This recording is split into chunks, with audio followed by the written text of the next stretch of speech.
A lot of people are familiar with Jewish publishing. They probably know a lot of Schocken books, but they probably know very little about what exactly the story behind Schocken books is. You know, people know Feldheim and ArtScroll. They don't always know the history, and it has one of the richest Jewish histories, and you currently run Schocken books. So I'm wondering if you could tell us a little bit about what exactly is Schocken books about.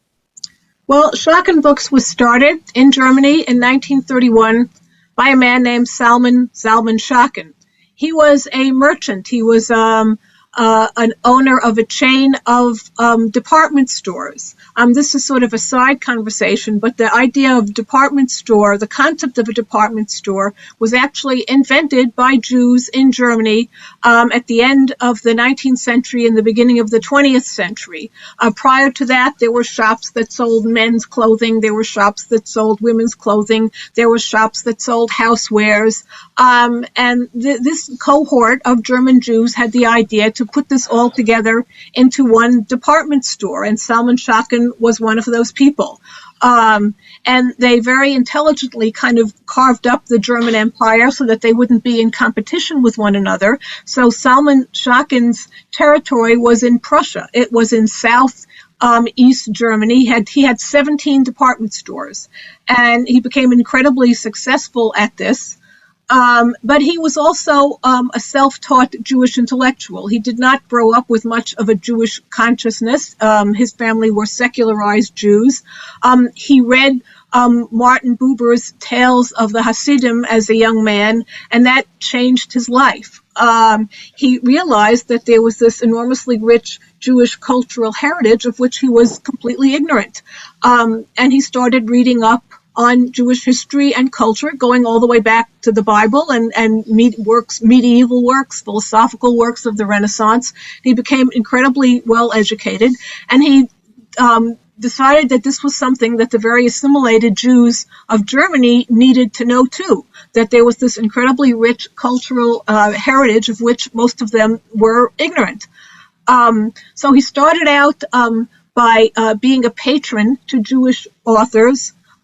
Gershom Scholem was one, S.Y. Agnon was another, two famous ones, and helping them get their books published. And then at one point he decided that he was going to be a publisher of these books himself. And this was in 1931 with the rise of Nazism. Jews all throughout Germany were being persecuted, and they were not exactly sure what they were being persecuted about because they had no consciousness of what being Jewish was.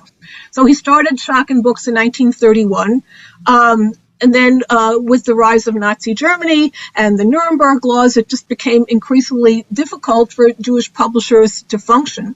He also, somewhere along the way, became a Zionist and developed a very strong political Zionist consciousness and became active in world Zionism, the World Zionist movement.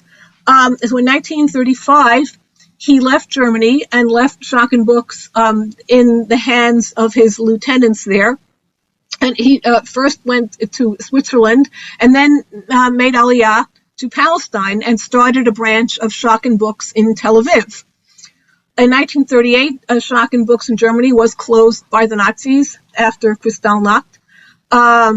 And in the early 1940s, Salman Schocken, very active at that point with the board of directors of what was becoming the Hebrew University, came to America on a fundraising tour. He was very successful, but he also fell in love with America and just fell in love with the intellectual energy and the spirit of the American Jews whom he met there, some of whom were German refugees from Europe, as was he, and some were just American intellectuals and American business people.